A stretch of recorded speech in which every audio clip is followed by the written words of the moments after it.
કહો, તમે જવાબ આપો. ના હેમંતભાઈ, તમારે આવો સવાલ ના કરાય. સ્ટેટસની વાત કરાય જ નહીં તમારથી. કેવી રીતે કરાય? 50 લાખની ગાડીમાં ફરતા હોય તો પેલું આગળ નેમ પ્લેટ લગાવવા કંઈક તો જોઈએ ને. Director Baroda dairy, chairman Baroda dairy, જોઈએ કે ના જોઈએ? 50 લાખની 1 કરોડની ગાડીમાં તમે ફરતા હો તો તમે એમને નોર્મલ સામાન્ય વ્યક્તિ જેમ થોડી ફરશો. કંઈક તો લગાવવા જોઈશે આગળ. આ સ્ટેટસની લડાઈ છે. તમે એમને એવું પૂછો કે બરોડા ડેરીનું સહકારી ક્ષેત્રે નિર્માણ કયા ઉદ્દેશથી થયું હતું? એક સામાન્ય ગરીબ દૂધ ઉત્પાદક, જેને દૂધની જાણકારી છે, જેને દૂધમાં કેટલું ફેટ હોવું જોઈએ એની જાણકારી છે, જેને ગાય માતાની જાણકારી છે, જેને ભેંસની જાણકારી છે, જેને દૂધની ક્વોલિટી કેવી હોવી જોઈએ એની જાણકારી છે, અને એમાંથી કઈ છે, એવા કેટલા વ્યક્તિઓ છેલ્લા કયા વર્ષે સહકારી ક્ષેત્રે બરોડા ડેરીમાં દૂધ ઉત્પાદક તરીકે ડિરેક્ટર બની શક્યા? એક પણ નહીં હોય.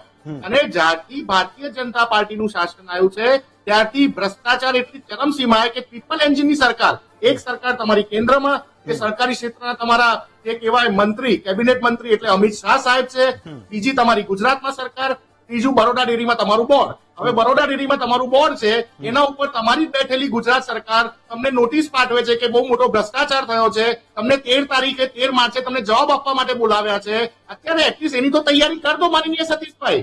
તમારે જે જવાબ આપવાનો છે એની તૈયારી કરી દો. નહીતર જો સરકારમાં સાબિત થશે આ ભ્રષ્ટાચારો તો આખું આખું બોર્ડ ડિઝોલ્વ થઈ જશે અને ફરી વખત કરોડો રૂપિયાની ચૂંટણીઓ આવશે અને ફરી વખત તમે દર બે મહિનાની જેમ કેમ 1 રૂપિયો 2 રૂપિયો સ્લો પોઝિશન આપીને તમે વડોદરાની જનતાના દૂધના ભાવ વધારો છો.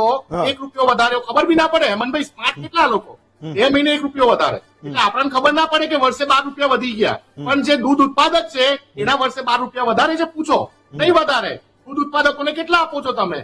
પ્રતિ ફેટે તમે 20 રૂપિયા તમે કેટલા આપો છો? 20 રૂપિયા આપીને તમે તૂટી જાઓ છો પ્રતિ લીટરે. તો તમે દૂધ ઉત્પાદકોનું શોષણ કરો છો, તમે મંડળીઓનું શોષણ કરો છો, મોઘીદાટ ગાડીઓમાં ફરીને રિઝોર્ટ પોલિટિક્સ કરો છો. તમારા પાર્ટીના લોકો તમારા પાર્ટીના લોકોની સામે લડી રહ્યા છે. કરોડો રૂપિયાનો વહીવટ, 1400 કરોડનું એની આવક થતી હોય હેમંતભાઈ, આ લોકોને એટલી પણ શરમ નથી કે 2017-18 ના સમયમાં જે રીતે સુધીરભાઈ બોલ્યા, અત્યારના સમયમાં તમારી જે દૂધની આવક છે અડધી થઈ ગઈ અને આવું ને આવું તમારો ગેરવહીવટ ને ભ્રષ્ટાચાર ચાલશે તો બરોડા ડેરી નામનું અસ્તિત્વ નહીં હોય, એનું અસ્તિત્વ નહીં હોય. હું બહુ ચોખ્ખી વાત કરું છું તમને હેમંતભાઈ. અમને જનતાની સેવા કરવામાં અને બરોડા ડેરીને અસ્તિત્વ બચાવવામાં કોઈ રસ નથી. સતીશભાઈ, તમારા